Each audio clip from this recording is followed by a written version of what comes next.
Hello friends, I am Chevee. Welcome to my shed. How are you today? How's life in your world? How's things where you are? Hope it's fantastic and wonderful. I did that thing I said I wasn't going to do. And I feel like if you've watched this show for any period of time, or you've watched even 10% of the last 1,400 episodes, you will know that I have said those words many times. I will often say I'm not going to do something and ended up doing it. And I ended up doing something, so I made sell sheets. I made sell sheets for all 4 games I hope to show to publishers this year. And I've said before, I don't believe in sell sheets. I don't like them. I don't, as a publisher, I have taken pitch submissions from designers for Portal games for years. And I don't want your sell sheets. Like, don't hand it, like, that's the thing they want to do is hand you the sell sheet. And it's like, if you have one and you're using it like a follow along tool, I'm fine with that, but I don't want to keep it. I don't want, it feels, I'm just going to throw it away. Like, if I don't ask for your game at the end of the meeting, if you're pitching to me and I don't say, I'm really interested in this, can you give me the game, or can you send me a copy of the game, or send me the rule book? If I don't ask for more, I'm never going to ask for more. Like, I don't want your sell sheet. It's just, I'm sorry, it's just going to get tossed. And because that is my role as a scout, as a person receiving these pitches, if I'm not amazed, or if I can't stand behind your product, I'm not going to show it to the rest of the team. That's just not how it works. And so I don't like making them. I don't like making them because I feel like people put way too much energy and too much focus into them, and they're just not worth that much. They're just a resume. They're just an advertisement. And so I've spoken against them many times, and I know quite a few publishers who feel the same. Like, that. I'm sorry, I don't want it. No, thank you. It puts the publisher in this awkward position of, like, they kind of feel like they have to accept it because the designer says, "Here, do you want the sell sheet?" And I don't like that. That being said, though, I made 4 for my games, and the difference is I just plan to distribute them electronically. I don't plan on printing them and handing them to people because I don't feel like that's a good route. I think what I will actually do is probably will print at least one to put in my boxes. Because my boxes are clear, it will at least, right now I have to kind of look at components to figure out what's in the box. If I put the sell sheet in the box, I can see very clearly what it is just as soon as I take it out of the bag. So I will be doing that. And I might put a second one in there. So if a publisher asks, can I have your sell sheet? Yes, here you go. Because I feel like that is a valid thing. Like, it's got my contact information on it. So if they ask for it, that's a decent sign, right? But I wouldn't say, here's my sell sheet. Like, I'm just not going to do that. The reason I did the sell sheets is because a publisher that I know and respect put out a call on Twitter for sell sheets. They said, we're looking for pitches, send us your sell sheets. And I know this publisher. I play a lot of their games. I know some of the people there, personally. And so I feel, I would love to be published by this publisher. I would love to have my games in their lineup. And I think that, honestly, all 4 of my games fit their library of games. They have a very large, vast library of games, and all 4 of my titles do have a place there.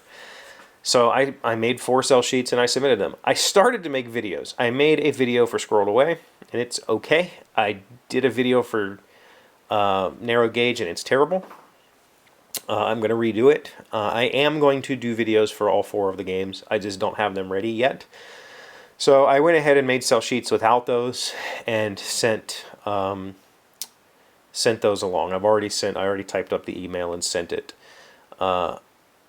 So,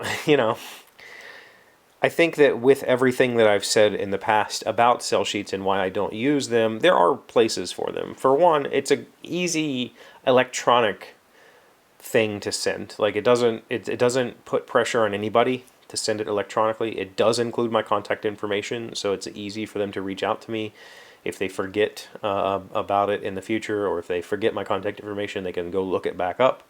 And I do, as a person and as a representative of a publisher, I have gone back and searched through my email because I'll be like, oh, what about that thing? And so having that to being a searchable thing is actually pretty good. So having a electronic version, I'm okay with. And I will put those electronic versions on my phone. And if somebody asks for my sell sheet, I will ask them for their email and I'll send it to them. Like, I can email it to you. If they really want the physical one, they can have the physical one. But yeah, I did it. And I think they turned out okay. I didn't ask for any editing advice. I didn't send it to any of my people. My people. Like I have people on standby waiting to proofread. The fact of the matter is, I do have friends who would dive on it and be like, yes, let me do this, and they'd fix it for me. But I decided I'm just going to go with me being me, and I'm going to trust that I understand how this works, and I don't need to put a whole lot of effort into these things. They're not really like a flyer for a product. They're more like an introduction to an idea, and an idea that is not stagnant. You know, all 4 of these games have the potential to change over the next month, year, whatever. Especially, Narrow Gauge I just changed last night, and I had to go update the Tabletopia, which, by the way, if you've played it on Tabletopia, the new rulebook and the new board is on Tabletopia, so you can play the new way, the better way.